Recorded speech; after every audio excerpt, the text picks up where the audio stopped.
Hi, I'm Vince Poscente. I'm a member of the Reservoir Advisory Council, and we're working to build a more sustainable leadership culture.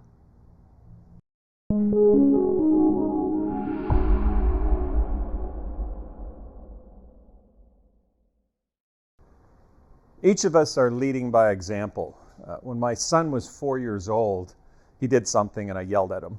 And then I thought, oh, I made a mistake. So I said, Max, I'm sorry. And he glared at me. He has these piercing blue eyes and he said, that's not it. I said, well, no, that is it. I shouldn't have yelled. He said, no, that's not it. I said, well, what is it, little buddy? And he said, don't you know you're teaching me how to be a father? It was at that moment that leading by example was critical. Here's to setbacks that lead to breakthroughs. We're running around trying to do what the competition's not doing, but I think we're competing wrong. And I hearken back to when I was ski racing, and I had to be in the top 16 in the world in order to make the Olympic team. And so my competition was never local or national or international, it was international. It was the top 16 racers in the world, then I'd make the Olympic team. And they'd had a 20-year head start. So therefore, I could never do what they're not doing, but you could instantly do what the competition is not willing to do. When you decide what that is, it's not how hard you work, not how hard you compete, but how smart you compete. In sales, eliminate distractions. You know, when you are moving your lips, chances are you're selling something. And when I was on stage in front of a group, I was speaking away, I was trying to sell them on some ideas, and then all of a sudden I realized I could smell bacon. I knew instantly that the entire audience could also smell bacon. So instead of belaboring the point that was on, I cut myself off and I said, do you smell bacon? And everybody busted out laughing, and you eliminate the distraction, and then you can get back on track. When we have these setbacks, we then follow those up with breakthroughs. Is your audience the observer, or are they the experiencer? You see, we never forget an experience, yet what we tend to do is put people in the observational mode of what happened to you. Bring them into the experience. I'll give you an example. When I started my speeches, I would go, well, at age 26, I'd never ski raced before. At age 30, I was vying for the gold medal in the Olympic Games. And what I'm going to share with you here today are the techniques I used as an athlete for you to use in your workplace. Now, that's a reasonably good opening, but then I changed the opening to an experience. The example is, you are standing on the side of a 42-degree slope.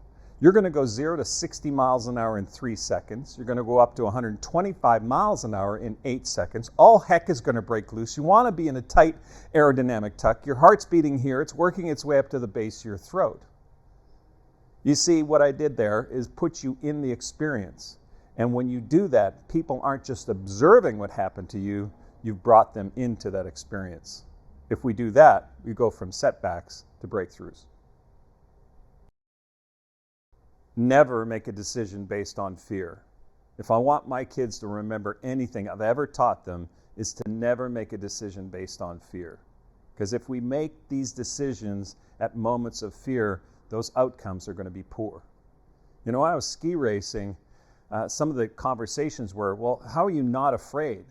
And if fear was ever part of the equation, then you'd have a poor run.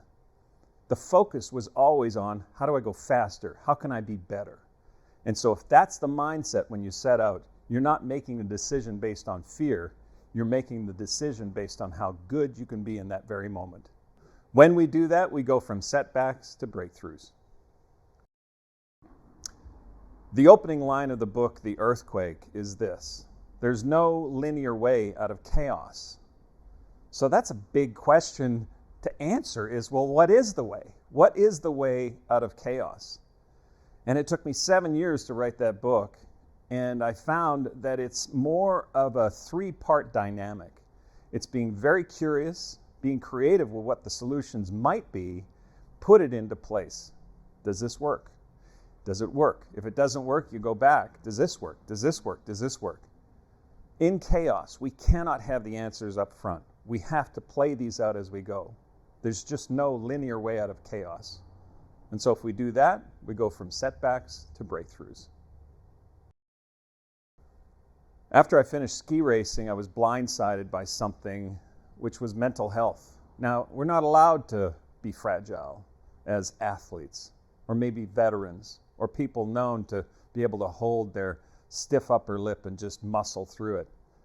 And today it's more acceptable to be able to say, I'm struggling here. And it was for 18 months after the Olympic Games that it was a very, very difficult time, because went from knowing what I was doing the second you wake up in the morning to the second you go back to bed at night, you know exactly what your job is. Yet the post-event depression is a real thing. When we have these post-events, here's a heads up, this may hit you right between the eyes. So start to play out opportunities, things that may help you move forward in the future. If you go through those setbacks, you can go through the breakthroughs even quicker.